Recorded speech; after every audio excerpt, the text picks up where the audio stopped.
Journal du Mercato spécial Europe du lundi 28 septembre 2020. C'est parti pour un nouveau numéro. Nous débutons ce journal en Angleterre. Ici, Bielsa vise Daniel James.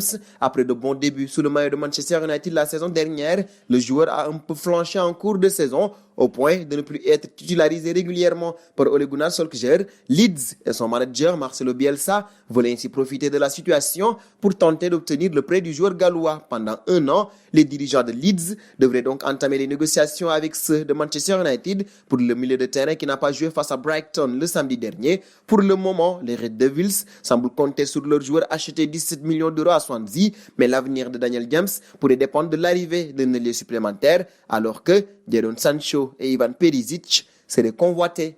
Nous filons au Paris Saint-Germain désormais. Sous contrat jusqu'en juin 2021, Angel Di Maria devrait prochainement faire l'objet d'intenses discussions pour sa prolongation. Et pour cause, l'Argentin reste un élément indispensable pour Thomas Tuchel et confirme son importance au PSG depuis le début de la saison. C'est ainsi que, comme le révélait récemment le Parisien, Leonardo va accélérer les discussions avec l'agent du joueur.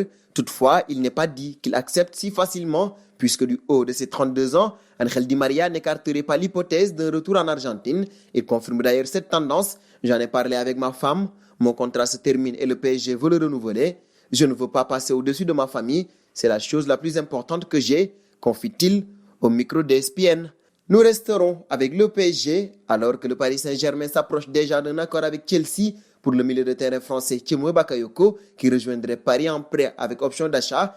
Téléfoot affirme qu'il y a aussi une discussion concernant Jorginho, milieu de 28 ans, sous contrat jusqu'en 2023 avec Chelsea. Comme Paris pense à prendre deux milieux et qu'il n'y a pas encore une certitude sur l'acquisition du second, l'Italien a pu être évoqué. Cependant, il n'est pas encore question d'un accord. Même la prise de renseignements n'est pas certaine. Vainqueur de toutes les compétitions qu'il a jouées la saison dernière, Hansi Flick a bien démarré l'exercice 2020-2021 après un carton face à Schalke 04 8-2. Les Bavarois se sont adjugés la Supercoupe d'Europe face au FC Séville. Néanmoins, malgré tous ces trophées, l'entraîneur Hansi Flick a indiqué en conférence de presse qu'une recrue pourrait arriver pour asseoir un peu plus sa domination après sa lourde défaite ce dimanche en Bundesliga. On en saura un peu plus cette semaine donc. Un pas au Barça désormais. Selon les informations du très bien informé Fabrizio Romano, le club catalan aurait trouvé un accord avec l'Ajax Amsterdam pour le transfert de Serginho Dest. À 19 ans, le défenseur américain sort d'une saison pleine avec le club néerlandais, dont 36 matchs pour 6 passes décisives. L'Américain se serait vu accorder la permission de rejoindre le centre d'entraînement du Barça pour y passer sa visite médicale. L'officialisation devrait arriver en début de semaine. Serginho Dest prendra la place de titulaire dans le couloir droit, vacante depuis le départ de Nelson Semedo pour Wolverhampton. Nous resterons au Barça où on en sait un peu plus sur le départ de Suarez. L'attaquant de 33 ans a donc filé vers la capitale espagnole et a notamment pu compter sur les conseils d'Antoine Griezmann avant de débarquer chez les Colchoneros. Pour les médias de l'Atlético de Madrid, Luis Suarez a donné ses premières impressions en tant que nouveau joueur du club madrilène.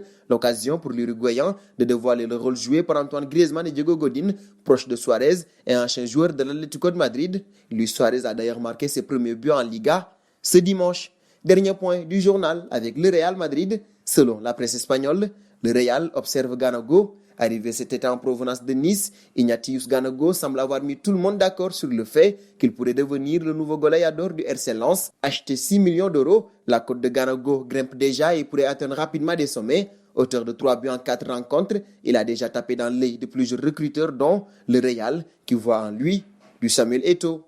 Nous terminerons ce journal du Mercato spécial Europe avec la question du jour. Angel Di Maria ne devrait-il pas rester au PSG encore plusieurs saisons ou doit-il aller vers un nouveau challenge? Vos réponses seront attendues en commentaire. Et c'est donc terminé pour ce journal du Mercato spécial Europe. Chers amis internautes qui nous suivez d'un peu partout, la famille Afrique Sport s'élargit de jour en jour. Pour nous aider à faire grandir notre chaîne, n'hésitez pas à vous abonner pour ne rien manquer du marché des transferts.